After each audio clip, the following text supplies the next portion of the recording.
दोस्तों, 1 एकड़ में करीब 3 से 4 लाख रुपए तक का नेट प्रॉफिट लिया जा सकता है सही समय पर तोरई की अगेती खेती करके।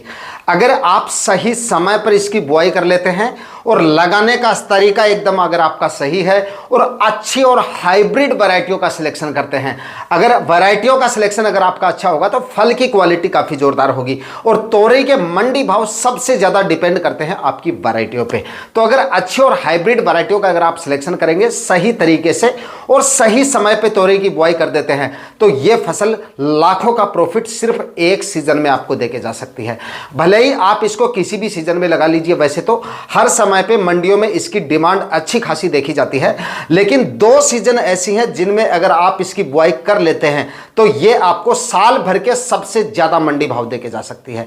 एक तो दिसंबर और जनवरी में अगर आप तोरई लगा देते हैं, साल भर के सबसे ज्यादा मंडी भाव उस समय पे आपको मिलते हैं।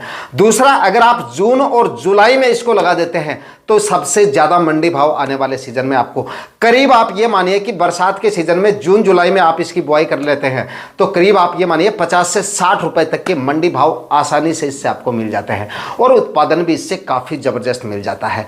तो आज के इस वीडियो में तोरई की फसल के बारे में पूरी जानकारियां आपको मिलने वाली हैं, किस तरह से लगाना है, कौन से समय तक आपको इसकी बुआई करनी है और कौन कौन सी हाइब्रिड और अच्छी वैरायटियों का आपको इस समय पे सिलेक्शन करना है। कंप्लीट जानकारियों के लिए वीडियो पे एंड तक आपको बने रहना है और ये वीडियो अगर आपके लिए इंफॉर्मेटिव रहे तो इस वीडियो को लाइक और शेयर जरूर कर दीजिएगा। जो किसान भाई चैनल पे नए हैं वो चैनल भी सब्सक्राइब कर लें ताकि खेतीबाड़ी से रिलेटेड वीडियो सही समय पर सही जानकारियों के साथ आपको मिलता रहे। नमस्कार दोस्तों, मेरा नाम है सुरेश और आप देख रहे हैं खेत किसान झुंझुनू। तो देखिए, सबसे पहले बात करते हैं अब तोरई की खेती करने का सही समय कौन सा है। तो देखिए, फिलहाल आप इसकी जो खेती है अगेती खेती, मतलब जून माह से आप इसको लगाना शुरू कर सकते हैं और उसके बाद में जून जुलाई और अगस्त तक कभी भी आप इसकी खेती कर सकते हैं।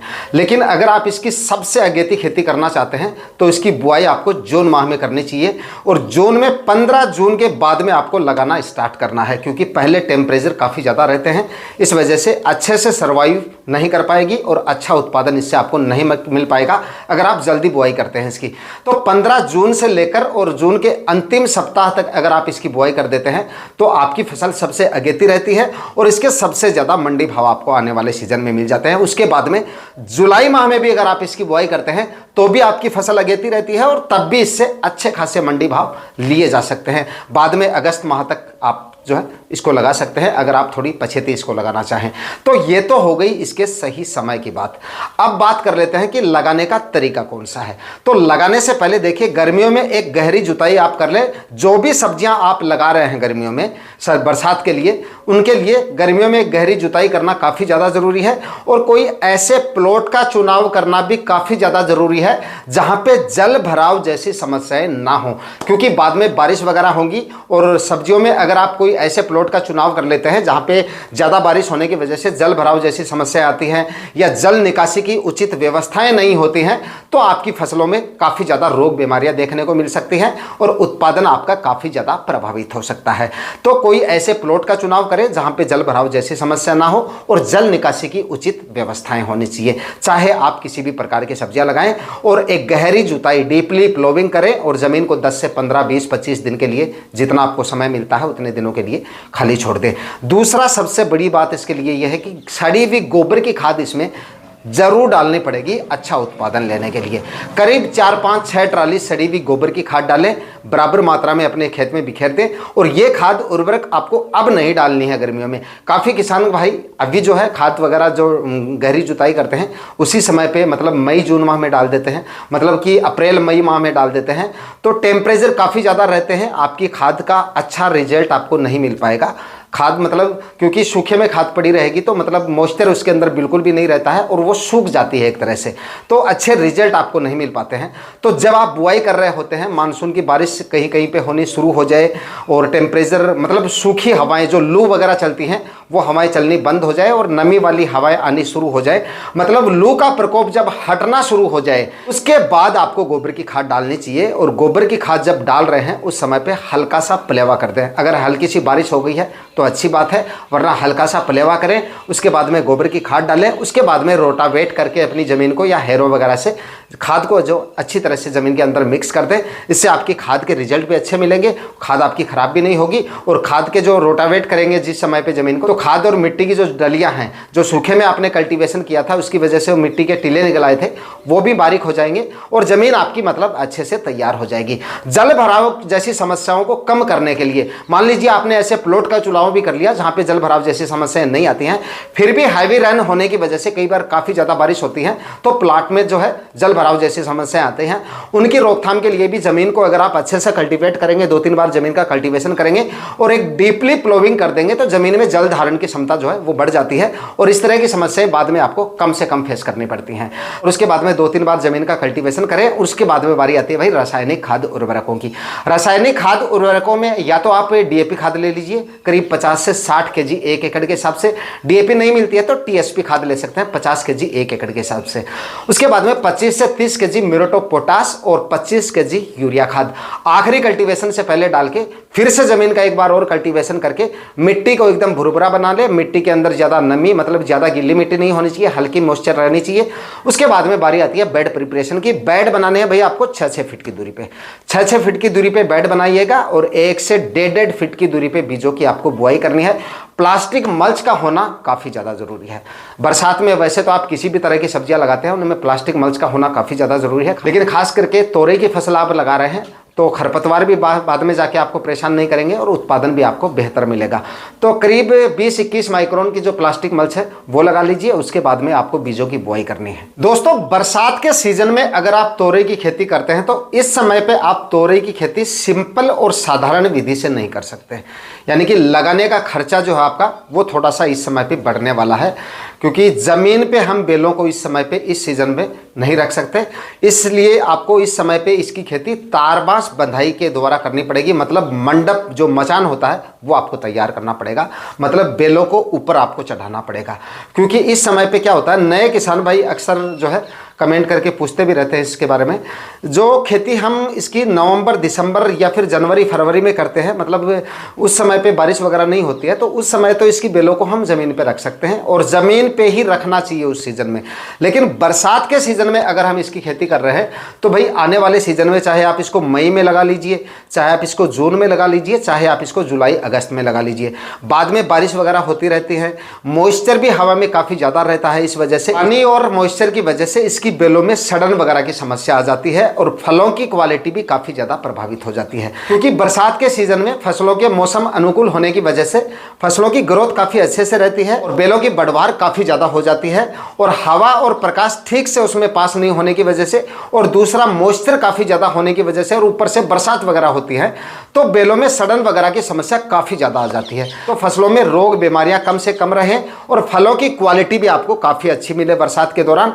तो इसलिए आपको इसकी जो खेती है वो मचान विधि से ही करनी है, और इसी विधि से अगर आप करेंगे तो उत्पादन भी आपको काफ़ी जोरदार मिलेगा और उत्पादन की जो क्वालिटी है वो भी आपको बेहतर मिलेगी और रोग बीमारियां कम से कम आपको देखने को मिलेंगी। एक चीज़ का आपको विशेष ध्यान रखना है, खरपतवार बरसात के सीजन में नहीं होना चाहिए, बिल्कुल भी नहीं होना चाहिए बाड़ी में। अगर खरपतवार होगा तो रस चूसने वाले कीटों का प्रकोप बढ़ेगा और आपका जो उत्पादन है वो काफ़ी हद तक प्रभावित हो सकता है। तो इस समय पे जो किसान भाई तोरई लगाना चाहते हैं, समय का आपको विशेष तौर से ध्यान रखना है। बताए गए तरीके से लगाएं, समय का विशेष तौर से ध्यान रखें। जब लू वगैरह चल रही हो, टेम्परेचर काफ़ी ज़्यादा हो रहे हैं, उस समय पे आपको इसकी बुआई नहीं करनी है। अभी ठहर के उसके बाद मतलब 40 डिग्री से कम जब टेम्परेचर आ जाए उस समय पे आप इसकी बुआई करेंगे तो बेहतर रिजल्ट इसके आपको मिलेंगे। और अब बात कर लेते हैं इसकी अच्छी और हाइब्रिड वैरायटियों के बारे में, क्योंकि मैंने आपको शुरू में बता दिया था कि अच्छी वैरायटियों का सिलेक्शन करेंगे तभी तो बेहतर उत्पादन आपको मिलेगा और तभी अच्छे मंडी भाव आपको मिलेंगे। क्योंकि उत्पादन की क्वालिटी अगर आपको जितनी अच्छी मिलेगी उतने ही अच्छे मंडी भाव आपको देखने को मिलेंगे। तो भाई सबसे बेस्ट जो वैरायटी है वो है ईस्ट वेस्ट कंपनी की नागा नाम से एक वैरायटी आती है, उसका आप सिलेक्शन कर सकते हैं। काफ़ी मतलब जोरदार वैरायटी है, फल की क्वालिटी भी इसकी काफ़ी जोरदार मिलती है और उत्पादन भी इससे काफ़ी ज़बरदस्त निकलता है। दूसरी भी एक ईस्ट वेस्ट की एक और वैरायटी आती है, नागा नहीं मिलती है तो LU 730 के नाम से आती है, इस वैरायटी का सिलेक्शन भी आप कर सकते हैं। ये भी काफ़ी अच्छी और काफ़ी शानदार वैरायटी है। एक आती है भाई सकाटा कंपनी की 8344 वैरायटी। तोरई की ये भी काफ़ी अच्छी और काफ़ी शानदार वैरायटी है। आप इस वैरायटी का सिलेक्शन भी कर सकते हैं। इसके भी फल की क्वालिटी और फल उत्पादन मतलब दोनों ही आपको इसके जोरदार मिल जाते हैं। एक उसके बाद में वीएनआर कंपनी की आरती वैरायटी आती है तोरई की, ये भी काफ़ी अच्छी वैरायटी है। ये वैरायटी तो आपको ऑनलाइन मिल जाएगी, डिस्क्रिप्शन में लिंक डाल दूंगा, ऑनलाइन फ्लिपकार्ट से आप इसको मंगवा सकते हैं।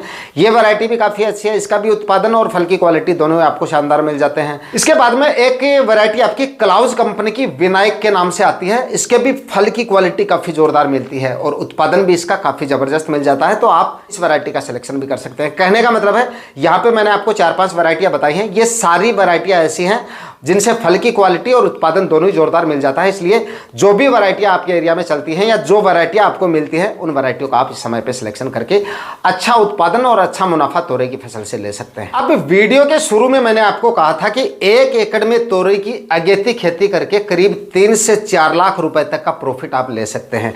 तो देखिए, अगर आप 1 एकड़ में तोरई की खेती करते हैं तो इससे करीब 100 से लेकर 150-200 क्विंटल तक उत्पादन निकाला जा सकता है। अगर आप अच्छी वैरायटियों का सिलेक्शन करते हैं, देखिए थोड़ा सा डिपेंड करता है आपकी भूमि और वैरायटियों पे भी। अगर अच्छी ज़मीन का आप सिलेक्शन करते हैं, अगर मिट्टी तोरई की फसल के उपयुक्त है, ज़मीन का मतलब है अगर बलुई मिट्टी और बलुई दोमट मिट्टी इसकी खेती के लिए सर्वश्रेष्ठ मानी जाती है, जिसका पीएच मान 6.5 से लेकर 7.5 तक हो, ऐसी भूमि तोरई की खेती के लिए सबसे अच्छी मानी जाती है। तो अगर आपकी मिट्टी भी सूटेबल है खेती के और अच्छी वैरायटियों का आप सिलेक्शन कर लेते हैं तो करीब आप ये मानिए कि कम से कम 80 से लेकर 150-200 क्विंटल तक उत्पादन इससे मिल सकता है।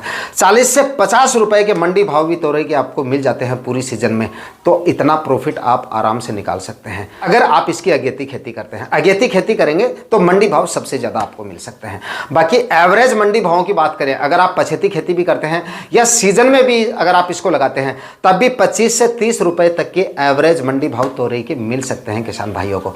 और बरसात के सीजन में अगर आप अगेती खेती कर लेंगे तो इसकी डिमांड काफ़ी जोरदार आपको देखने को मिल सकती है। और तारबांस बंधाई के द्वारा आप इसकी खेती करेंगे, मतलब मंडप तैयार करके खेती करेंगे, तो फलों की क्वालिटी इतनी ज़बरदस्त मिलेगी, तो आपके फलों की मतलब डिमांड मंडियों में काफ़ी जोरदार रहेगी और भाव भी आपको काफ़ी जोरदार मिल सकते हैं। तो आज के इस वीडियो में पूरी जानकारियां तोरई की खेती के बारे में मैंने आपको देने की कोशिश की है। फिर भी अगर आपके मन में कोई सवाल है तो कमेंट सेक्शन में आप पूछ सकते हैं। आज के वीडियो में इतना ही। वीडियो अगर आपके लिए इंफॉर्मेटिव रहा तो इस वीडियो को लाइक और शेयर जरूर कर दीजिएगा। चैनल पर नए हैं तो चैनल सब्सक्राइब जरूर कर लीजिएगा। मिलते हैं किसी और वीडियो में नए टॉपिक के साथ, तब तक के लिए जय जवान जय किसान।